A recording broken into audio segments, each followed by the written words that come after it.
You run errands, you want something light, but it still smells really. Of course, I'll get a text message while I'm filming.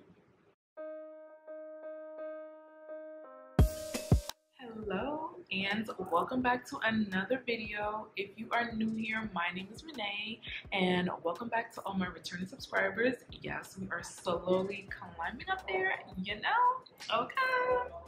Anyway, as you can tell by the title of the video, it is a fragrance video. Yes. And I know in my last fragrance video of my fragrance collection, which I will link somewhere in the video up top in the cards, which I said I was gonna chill. I said I was gonna chill. But of course, you can't go into Sephora, Blooms, or Neiman's and not just smelling to see what's new. Something is always intriguing my eye. So anyway, the fragrance that I got is from the house of none other than Malone.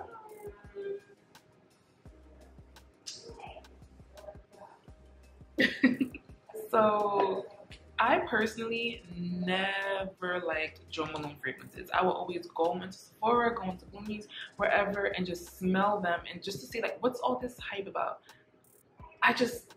None of them like I fell in love with. I would even try and sample it, walk around with it, and I would never smell it by the end of the day. And I'm like, I don't know, maybe this doesn't work with my body chemistry. Until I came across this one specific one, and that is Vetiver and Golden Vanilla, and it is a cologne intense. I'm gonna put like a cutaway just so you can see a close-up of it. And as you can see, this one is actually in the black bottle, which maybe that makes a difference in why I like it so much. I'm just gonna spray a little bit today because it's gonna be my fragrance of the day. Spray my hair, you know. So with this fragrance, I was just in Sephora. I probably was in here to return something, to be quite honest. And I smelled it, and I never really went to the darker bottle because I'm figuring, oh, maybe cologne is probably gonna be too strong for me. When I smelled it, I was like, oh my god, I love this. I don't know why I get hints of ginger in it, but I'm gonna go into the notes. So the keynotes in this fragrance are Madagascan vanilla, cardamom, grapefruit tea, vetiver, and vanilla bourbon. I think that there's something with vetiver that may be attracting because I feel like a lot of the fragrances that I have currently in my collection, a lot of them tend to have vetiver in it. I think there's different types of vetiver. I'm not sure. Sometimes it says Haitian vetiver. Sometimes it just says vetiver. I feel like there's like a Jamaican vetiver. I'm not sure. But sometimes I notice that in a lot of my fragrances either vetiver or vanilla, which tends to be the common denominator. And I don't know if that gingery smell that I feel like I'm smelling is probably from that grapefruit tea. But when I tell you, this just caught my nose. And then, as long as it lasts on my skin and on my body chemistry, I'm gonna say minimum 8 hours because I'll wear it sprayed in the morning before I go to work, and I work full 8-hour days, and I still smell it by the time I get home. And I don't even spray it on my clothes. I just spray it on my body, and I still smell it. I know some people, they spray on their clothes to make it last longer. I just spray on my body, and I smell it all day. As far as the seasons that this fragrance would be for, I would say, I personally think you can wear this fragrance year-round. I'm wearing it on hot days. I'm going to wear it today, and today is hot as hell. So if you can hear a fan and the AC, I have them both on. That's how hot it is today, okay? But anyway, I wore it in the hot heat, and it doesn't like make me nauseous or anything. Because some fragrances make me a little nauseous, although they may smell good in the cooler weather. When it's hot, it makes me a little nauseous. That doesn't do that. And also, when you go on the website, I noticed that they tend to say that a lot of their fragrances are good to layer with, and they recommend certain fragrances.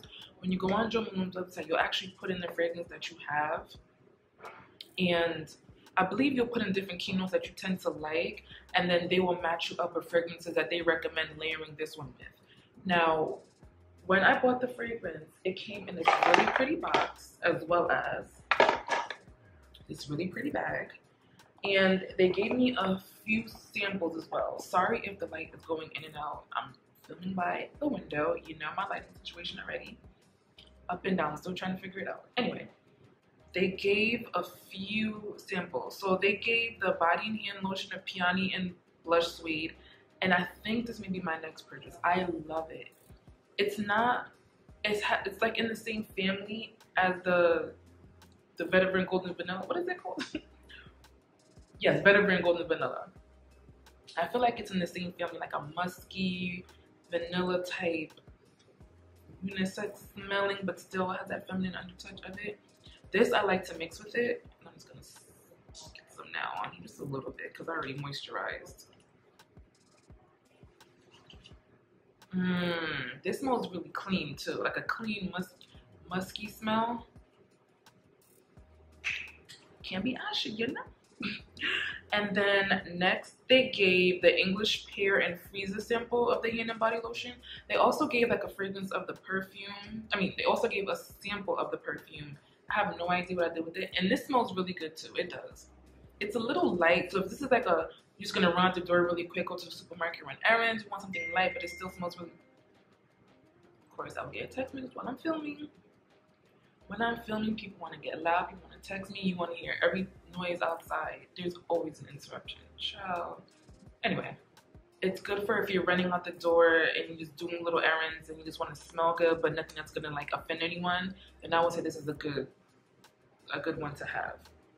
Then they also gave a lime and basil mandarin body and hand wash. I haven't tried this one yet, but I feel like I smelled this one in Sephora. I don't think it wasn't bad, but I wasn't like in love with it at all.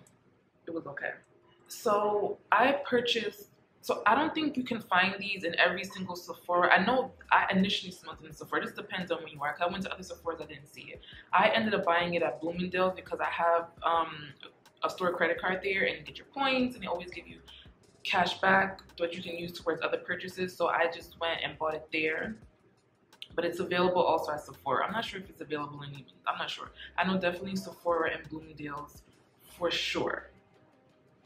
So on to the bottle really quick.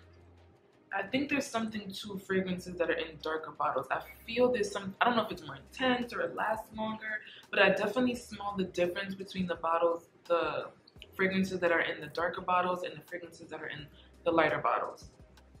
These tend to be more intense, and even if you watch a lot of fragrance videos, which I do, they tend to say that you should store your fragrances in like a dark, cool area. My room is dark, like pitch black basically. So I always just store mine out in the open, but some people, they store theirs maybe like under their, I don't know. But they do say to store your fragrances in like a cool, dark place. So I don't know if that has something to do with why the intensity of the fragrances in the darker bottles are like heavier and just better than the ones in the lighter bottles or the clear bottles. But again, it's all up to a preference. Some people don't like that, those heavy hitting pale fragrances. You may just want something really light. And in that case, I would say try the Peony and Blush. Is that what it's called? If that's the case, I would say try the English Pear and Freesia. The Peony and Blush Suede is in the same family. It's a little bit heavier, but I believe that's in also a clear bottle as well. But oh no, I'm in love. This has been my everyday fragrance for the past few weeks. Now I'm gonna just give the pricing on this as well. Okay. So on to pricing. So I believe this is the 1.7 ounce that I have, and this retails for $135. And then the size up is a 3.4 ounce, I believe. And I think those go for just under $200. I'm gonna put it on the screen somewhere or link it below. That way you guys can see the exact pricing of this. I definitely don't want to buy big bottles of anything because I do have quite a few fragrances that I do like to rotate. And I use all of my perfumes. Like I use all of them, but I don't need a big bottle of anything unless I know that's going to be my exact go-to fragrance. And even then, I'd rather just buy the smaller bottles and just run through those. I like to layer them. I like to wear them by themselves. I'll just rather run through it. To me, this makes more sense financially just to buy the smaller bottles than the bigger ones. But again, I'll link all of the pricing either below or on the screen somewhere. And finally, honestly, I would go into all the talk about sillage and this and that. But I'm not well versed in all of that. I just know what I like and how long I smell it on me. That's all I know. Sillage, as far as I'm not sure if people could smell me from 3 feet or 6 feet or 10 feet. I don't know all of that. All I know is that at the end of the day of my work day, I still smell it on me, and I love that. So 10 out of 10, okay. So that is all for the video today. I hope you guys enjoyed it. And again, let me know what Jo Malone fragrances you guys love. Maybe it's something I need to try that I haven't yet. Even the home products. I hear a lot of good things about their candles. So let me know down below like what you prefer, what you would like to recommend to me. I want to hear it all down below. I'm always in the comment section replying. Can't wait to hear you guys' suggestions. And until next time, bye.